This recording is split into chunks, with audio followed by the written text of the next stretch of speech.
Greetings, ladies and gentlemen, and welcome to The Rabbit Hole. Right On. Episode 26. Let's see if I can get this right this time. You are at the Daddy Rabbitt Gaming Channel, right? Yes, you are. Yes, you gotta do are. it slow like that. It's cool. It's cool. Okay.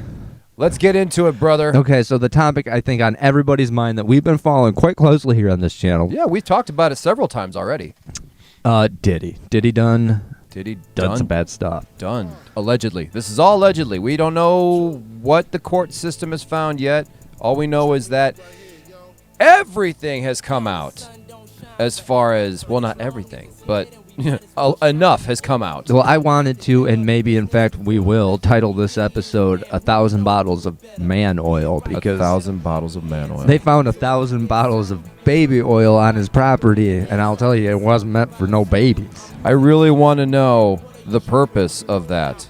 Is there a practical reason for anyone to have that is not untoward? I don't know. I I've don't never think used so. baby oil for much of nothing. I so- had maybe a bottle, and that's when I had 2 young children, and yeah, we didn't need more than that. Why? Anyway, so that, I mean, I think that came from like the FBI or whoever raided the raid Yeah. on his facility. Yeah. So I think we can kind of trust that, but there's a whole lot of rumors and allegations and things going around. Other celebrities being named and definitely implicated if not named. It's crazy how much it's come out, and just to name one, we got Justin Bieber, who's kind of keeping quiet on everything about this. He just had his baby with his wife, so he's trying to keep quiet on it. But you really go back to everything that has come out about this, him being 14-year-old, being at these parties that Diddy has thrown, being around naked people all the time, and being in this world, ingrained in this world. I mean, that's gotta fuck a kid up, man. Well, that was Usher's experience too. Exactly. Coming up in it as a young man, of course it's going to warp your worldview, and that's probably Absolutely. Justin Bieber to me seems like a broken man, though. Yeah, I seems have very sympathy sad. for him. Yeah, I absolutely have sympathy for him. It seems like he's nothing but a victim in this case. Again, I brought up Usher, but to me, like, Usher is a victim who went on to victimize. Yeah, it seems that way. Yeah. I was reading that Diddy said that he had like 48-hour custody of Justin Bieber. He had custody of Usher. Yeah. When Yes. he started staying with him and work with him. It's like, dude, if half of what this shit that is coming out is true, I mean, yeah, the implications are mind blowing. Because like I want to talk about Justin Bieber's song. He has this song where the lines are like something of how he lost himself at a Diddy party. Really? Yeah. I would really like to encourage Justin Bieber to like come forward and actually just tell the truth about what happened. That would be nice. I wouldn't look down on him. Honestly, I'm looking up to him a little bit more now than I ever have, because I've never been a Justin Bieber fan of any kind. Not really, no. But now it's like, and if the guy was victimized and used like that, and if he could help expose a little bit of what's going on and help some other people, I would think quite highly of Mr. Justin Bieber. Absolutely. Absolutely. We need somebody of high stature to come out and be like, this is what happened. This is the truth. So the numbers in this case, to me, look like a division problem. We have 1,000 bottles of baby oil divided by 120 victims now. So last I heard, I heard this whole spiel, and I don't know if this guy was a prosecutor or he was a lawyer of some kind doing something, and like they have 120 like credible victims willing to make present their allegations against Puff Daddy here. Yeah. Justin Bieber being a 13-year-old kid, 14, getting mixed up with all of this. Well, we have victims who are credible victims now, and it's just allegations, but ages as low as 9. Which makes me absolutely sick to my stomach. Exactly. It really does. But then it's just like, yeah, they may have been young men thrown in this, but God knows what. I mean, it seems like these guys are people who are like hunting for young men. And honestly, I mean, if you've ever seen the Catch the Predator things, it seems like half of these, vile human beings, that's exactly what they're doing, is they're like preying on boys. Yeah, yeah. It's very, very true. And we were discussing earlier, it's a double-edged sword because of all the temptation that is in front of you as a young man. 14, 15 years old, your hormones are going off like fire alarms, shooting off like bottle rockets, you know? So you have a copious amount of alcohol. You have copious amount of drugs, which you know you shouldn't do. You've been taught not to do it. Right. But it's there. We've all been there, and Yeah. I think with less pressure. Yeah, and everybody's at the parties doing it, and you are being encouraged Right. to do it. You are being encouraged to express yourself. This is what we do here. This is how the process works. You want to be a bad boy?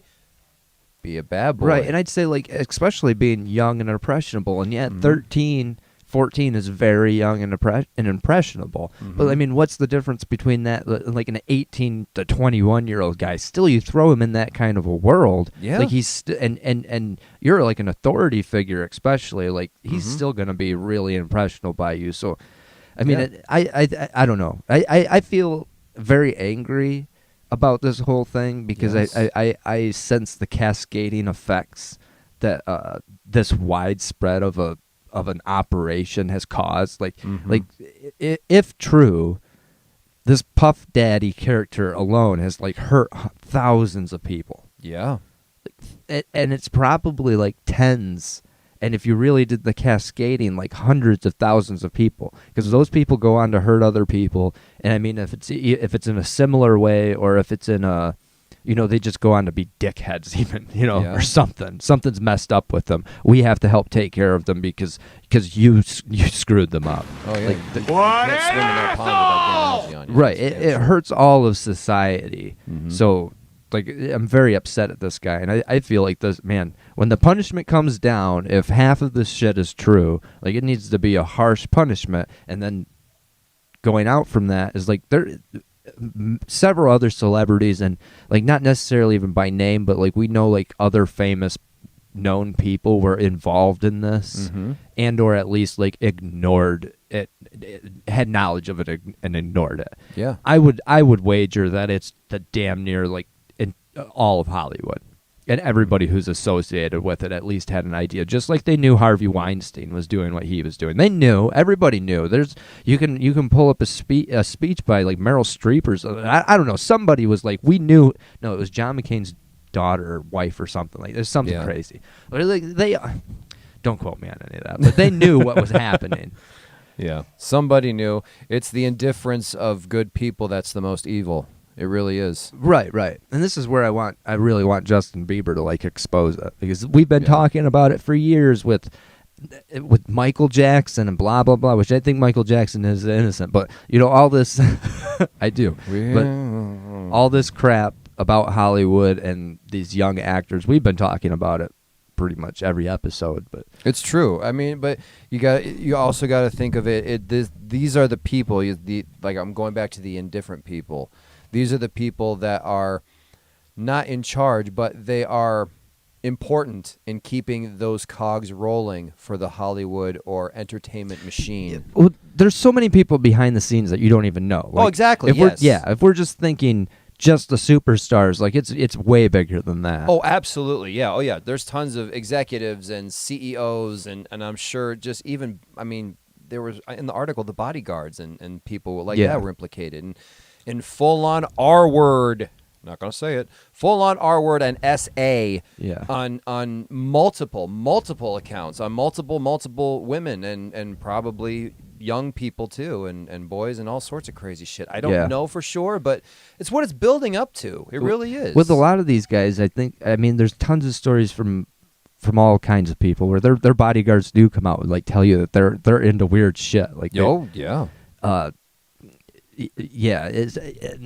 like Jay-Z's implicated. Because even this lawyer guy mentioned like particular parties. One was the all-white party, and I know like Leonardo DiCaprio is there. Like, there's pictures of these guys at these like all-white parties. Yeah. So it's not like just a private Diddy party. Like, these are the celebrity, filled parties where this stuff is going on. Yes.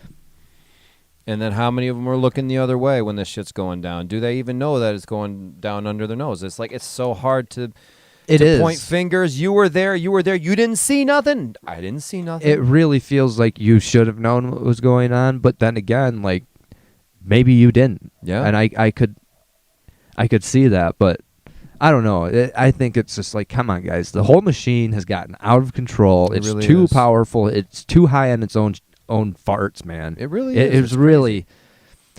It's just time to knock it down and rebuild it. Like movies and stuff aren't that cool, anyways. Like, not anymore. yeah. But it's kind of like the whole structure is coming down. Like I had mentioned to you, Ubisoft is like, it's a game developer, right? Ubisoft. Oh yeah, that very very popular game developer. Right, but like in the past, I mean, I think they were behind the new Star Wars game, which was a failure. I think you're right. There's a couple others in there I think that were like big bombs, and they're dropping their new Assassin's Creed here, which I think is slated to be a major failure as well. And it looks like Ubisoft is also like, I wouldn't be surprised if like the AAA major game industry doesn't necessarily last for too much longer. Really? You know what though? Now that I think about it, with the way things have been going, I mean, just look at Helldivers for a great example. Exactly. Yeah, and well, even we're playing 7 Days to Die, which we'll get to. Yeah, we'll talk about that later. That's Fun Pimps. I mean, they're a small independent studio. Yeah. Ubisoft is. You said they're behind Assassin's Creed. They're behind.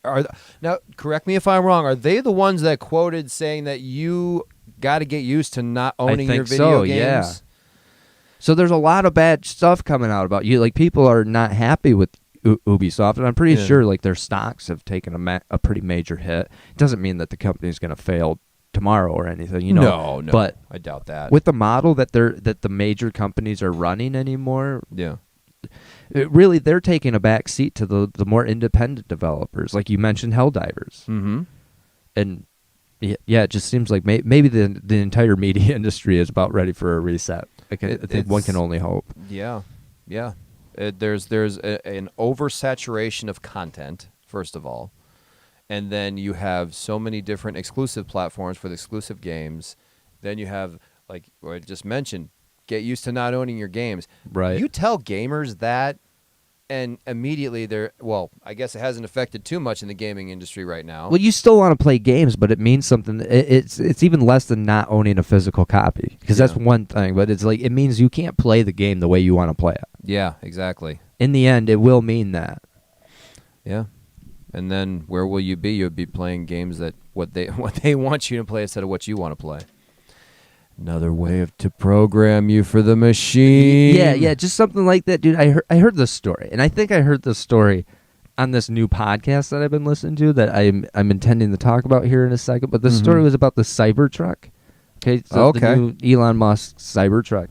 I actually seen the first one that I've seen on the road yesterday. Oh, really? Yeah, and it looked weird as hell. I didn't like it. They're bizarre. So that's the main complaint about the vehicle so far is the looks. Mm-hmm. So I heard this story that like this like foreign warlord type dude, right, bought a Cybertruck. Okay. And like modified it to look like a warthog from the Halo video games. Oh, nice. And it was, but then in the end, it was like and this might all be bullshit. I really don't know, but like that Elon Musk and his company ended up shutting the vehicle down, like made it so the guy couldn't operate the vehicle anymore. Oh, from like home base? Yeah. Oh, dirty pool, Elon. Well, right. I mean, it sounds like a bad guy. Sure, but like I don't like the idea of somebody just being able to be like, oh, you can't use your vehicle anymore. Yeah. I'm not talking about the dude's character or what he does overseas or whatever. That's none of my business right now. Right. But as far as shutting down somebody's truck at the push of a button, it's that, scary dude. to me. Because like, yeah, again, like maybe we can shut down a James Bond villain's vehicle, you know, but Sure. like what happens when that comes down to just like normal people and getting screwed over? When it comes down, if we ever hear that has been used on a villain, you could be rest assured that it's already been used on hundreds of civilians. Probably, yeah. So that just sounds like a stinky idea. But let's change the subject onto something a little bit more happy. Okay? Please do. I kind of feel like a dork doing this, but like originally I was talking about, I like to listen to podcasts, okay? I have a lot of time to work by myself, so it takes the edge off. Absolutely. I was listening to the Bobby Lee Bad Friends podcast, but I got over that. Decided I'm not a fan of Bobby Lee. I don't know why. I just decided that. But I recently found this new podcast, okay, and it's hosted. I have a series of clues for you because I want Jeremy to guess, and I want the audience to try to guess, okay? It's nostalgic, if you ask me, okay? All right. So it's not even necessarily a new podcast. I know they have episodes out from like a year. So like the first clue, again, it's like nostalgic. Think back to the 90s. Like, okay. And it's a famous family. Okay, so this famous family has started this podcast. Famous family started a podcast. So that's the first clue, is that it's a famous family. And I got From this the piece of paper here. Yes. Okay. And I want you to just write down your answer. If it pops in your head, I don't want you to say it because I want the audience to guess this. And especially by the last clue, I've decided that by the last clue, it's basically a giveaway clue. And if you don't have it by the end, you probably don't have much business listening to the podcast. And if Jeremy doesn't get it, I need to find a new co-host. It's on the line. Yeah, folks. it's on the line here. It's on the line here. So the first clue is that it's just a famous family. Well, hold on. You said it was 90s, right? Yeah, 90s. I wouldn't say late 80s because I don't think that they got started that early, but it was like slightly before my time for like the start of the family anyways. Okay. But I still remember it pretty vividly. But Okay, so the family of celebrities here is brothers. So it's the mom and dad aren't famous. It's just the brothers. It's just the brothers. And there's three of them. And I will tell you that their podcast... No, I'm going to skip that. Okay, there's three of them. Three? Yeah. Brothers. All right, and now I'm actually getting nervous here, guys. For the third and final clue. Oh, okay, fuck. Here we go. Is that the oldest and possibly arguably the most famous brother had a catchphrase, okay? And we're going to play audio here, and the catchphrase is, "Whoa!" Oh, okay. Whoa! Oh, okay. Okay, so drum roll. Put your guesses in the comments.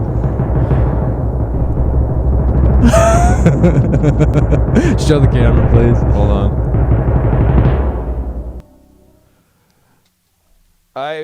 You can't read it, but it says the Lawrence brothers. And that said Joey Lawrence right there. Exactly. So it's the Lawrence brothers, dude, and there's three of them. They're separated by a good age group. I kind of didn't know the third one so much, but they're doing a podcast together, and it's called I think it's the Brotherly Love Podcast. Okay. I think they did a movie of the same title or something back in the day. It was a show, actually. Okay. Yeah. And like I've been listening to it, and it's so comfy. It feels nice. I started because there was an interview with the actor Will Friedle, who played the older brother Eric in Boy Meets World. Oh, okay. Yeah, and I kind of always liked him, and I remember watching that show for a while, on reruns. Is when crush on Topanga, dude. Really? Oh yeah, I had a huge thing for Topanga when I was a little kid. But it seemed like Will kind of fell out. Yeah. Fell off. You just didn't hear about him so much. But so once I seen him, it was like, oh, it'd be cool to hear what that guy's been up to, and he's done voice work and stuff like that. That's cool. So yeah. But they've interviewed Melissa Joan Hart, right? Sabrina the Teenage Witch, and things like that. Clarissa. Yes, yeah. Clarissa explains it all. And it's felt really comfy and nice, and it's interesting again to get behind the scenes in these things, and in particular, Joey and Melissa had known each other for essentially their entire lives because they were always bumping into each other at auditions and stuff, and that's fun to hear in a way. That's cool. It's kind of also crazy that they were at such young ages, hitting the audition scene they were. I mean, there's a good example of two child celebrities that made good. Yeah. Exactly. They worked. They're not destroyed human beings. They seem to have grown up and had families, and again, the brotherly, they seem like they're friends, and they have this big wide family, and that's kind of my point, is it's a bit of a change from what you normally see and what you normally hear, and I keep on calling it comfy, but I understand what you mean by comfy now, though. It's wholesome. It's more so wholesome than a lot of a lot of podcasts for sure. It's a sanctuary from what's going on right now. In a way, yeah.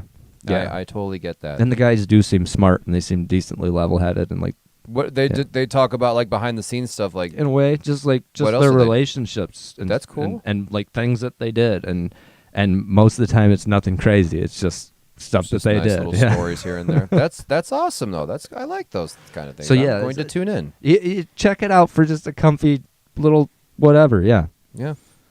It goes back. I don't want to like bring back the hard shit really quick, but you got to wonder. People like that probably had a really strong support system. Yes. I think they had a family that was. Yeah. And they had parents who were there to ask the questions, be there, not be honey-dicked by the stars or all the money or whatever. Yeah. They were there for their kids when their kids needed them. And I would make the suggestion that they were smart enough to like understand the dangers and the implications ahead of time. Right. I mean, I would never want my kid in the Hollywood machine, but if perchance he ever got into it, I would be on that kid like a hawk. Right. Hawk. Right. But you hear some of the stories, and, you know, the parents don't necessarily take care of their kids like they should. You know, that's half of it is parents put their kids in situations that they shouldn't be in. Yeah. As soon as somebody tries to isolate me from my kid in any kind of situation like that, we're gone. Right. Gone. Hey, let me adopt him for 48 hours. Fuck off, man. Dude. Dude, 5 million, 20 million, 40 billion, don't matter. You're not taking my kid for any amount of time without me. I just met you 5 minutes ago, and I thought you were creepy when we met. So, enough of that nonsense. Let's talk some video games, brother. Yeah, so on the positive video game news, like I hope we have mentioned that you know, Jeremy and I have been pretty heavy. I don't even know if heavy is the right Heavy's word. not a good word. Heavy, I'd say more or less obsessed, addicted, shamefully playing in the dark underneath blankets at 4 a.m. because our spouses have yelled at us to stop playing for a while. 7 Days to Die.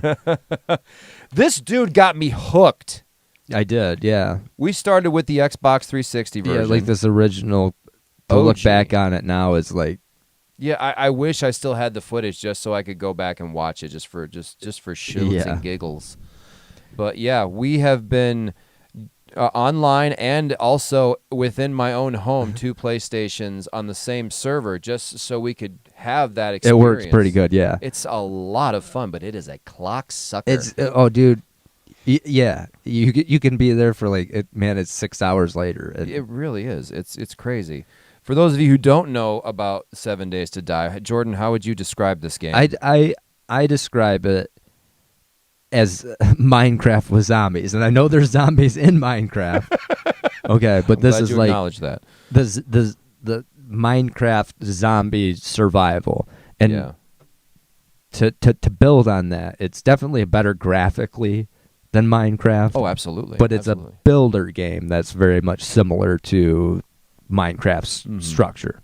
Mm-hmm. You have to craft your tools and your weapons, and you have to scavenge for whatever you can find at houses that are being burned down while avoiding roving hordes of zombies. Well, fighting mostly. Yeah. Destroying zombies. Destroying, killing, merciless. Yep, and you keep on going, you keep on building your inventory. There you go. And then on the 7th day, every 7 days, you get what's called the blood moon, and then you get the horde. Right, so you get rushed by a particular amount of zombies for about 6 hours in the game. It's pretty freaking intense and scary. We've already... I know JB's put on some of his Horde Nights. I've got a Horde Night up, and I've also got a really bad afternoon posted on there in which a Screamer zombie showed up. A Screamer zombie is a regular generic zombie, but when she screams, she brings everyone. Several more, yeah, and they don't generally come running. Several? It depends. Dude. Sometimes you get 2 screamers, and I think that's probably what happened. Yeah, probably, because it seems like most of the time they do throw 2 of them at you. Yeah. And what's funny now is you start the game off and you have these missions that are start off pretty basic and simple. So you start building up your levels, and everything's going pretty steady as far as rising in difficulty. But then if stuff gets too difficult and you want to go back down to a level that you know is pretty simple and basic and safe, it don't matter because you're at such a high level in the game, they're going to throw the hard shit at you again. It don't matter. Right. So it's really, at the very beginning of the game, it's really cool to kind of build up to what is like tier 3 or tier 4 by yourself, I would say. And then you try to go back to like tier 2 once things get a little rough. And they're just as rough. They're just as like rough. You can't go backwards in difficulty at all. Yeah, it's like you can never go backwards. You can only go forwards in the game. So it's definitely tough, but it's such a blast. Yeah. I don't know. It's just going through houses, finding different things, crafting different items.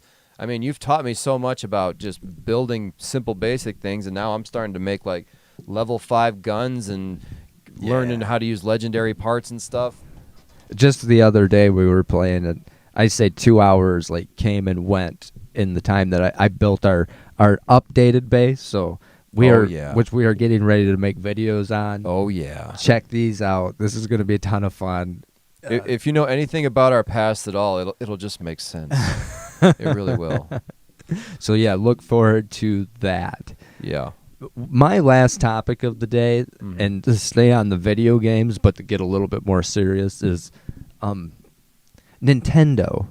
So Nintendo, I'm guessing it owns at least like the game rights to Pokemon? Yes. Okay. So I think we've mentioned it on the show before, but several months ago came out a pretty popular game from another like independent developer, a game called Pal World.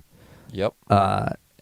Which is basically, I mean, it's definitely the idea. I think it's different, but it's basically Pokemon. It's basically Pokemon from what I've looked into it. You mentioned it a couple times on a few of our videos in the past, and I didn't dive too deep into it, but as soon as I looked at it and saw the basis of the game, I'm like, oh, this is fucking Pokemon.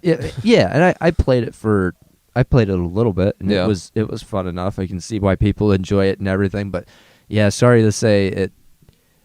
The way I found out about this is like a streamer, Asmongold. I mean, he seemed like he was upset. He had a major like game, and he was like, "Get ready for the last day you can play this game," which I don't think it was that intense. Like, it's not like they just cut it. Yeah. But so Nintendo is suing Pal World. Yeah. And again, we said like, oh, it's a Pokemon ripoff, but they're not even suing them for like character infringement or like copying Pokemon. No. It's like gameplay processes, let's say. For one, it's like I think they have a patent on throwing a ball to catch an animal. Yeah, they really need to throw like a square or a triangle. Well, I say it's an orb. You say it's an orb. That's a gaseous orb, dude. And what happens is you don't catch the animal in the ball. You turn the animal into a gaseous orb. Oh? Yeah, see. And because you throw the orb, it breaks, gas comes out, which then causes the creature to change into another orb. I think that's totally the workaround. It's totally different. I was going to say it's just an orb anyways. At the very least, you could call it a crystal ball, like a witch's crystal ball. You fucking have a patent on a fucking witch's crystal ball, man? I do not.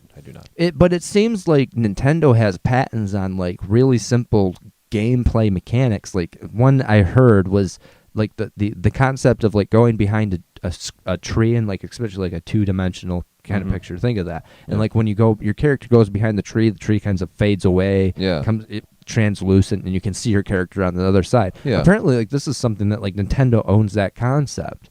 And it owns an artistic concept. And there's another company that owns like the Nemesis system, where it's like the game. Shadows of Mordor uses it, where like you go up against a boss. I know some things are like you kill a boss and eventually like somebody else will take its place. Like it's that kind of an idea where like the enemy, it keeps on building with you in a way. Okay. But this game mechanic's owned by this company, so like nobody else can use it. Well, I think this is a silly way to run the world, guys.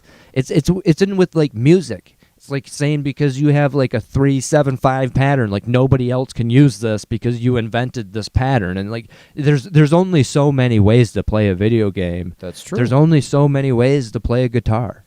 How can you patent that? That's weird to me. That seems. like a horrible way to do business. I don't think that's fair at all. How are you supposed to? I think a lot of people get around it. Like, they don't really care. Yeah. In a lot of, but I can see how, like, Pal World's pushed the edge here, so they're gonna get them for whatever. It's like when they got the mafia, right? Like, didn't they get them on like a tax evasion or some shit like that? Yeah. Like, yeah, we're gonna get you on something that's completely different from what you're really doing, but it's what we can do within the law. We're gonna get you one way or another. I just think I think it's bad. Like, if Pokemon wanted to have made Pal World, they should have made Pal World. Yeah. Because I wouldn't have seen the difference. I would have played the Pokemon game. Honestly, it looks like fun just to run around and catch these stupid animals. Never had much interest in Pokemon, but I have much interest in this case. Yeah. So there you go, guys. Some more hard-hitting news from the rabbit hole. Yes, make sure to like, comment, and subscribe for more. Again, I'm going to keep saying this. If you made it this long in the video, you might as well subscribe to the channel. Yes, like please the do. video. You might as well click the share button and send it to your friends, because we'd surely appreciate it. Anyways, guys, that's going to do it for us. Have a great week, and we'll catch you next time. Peace out.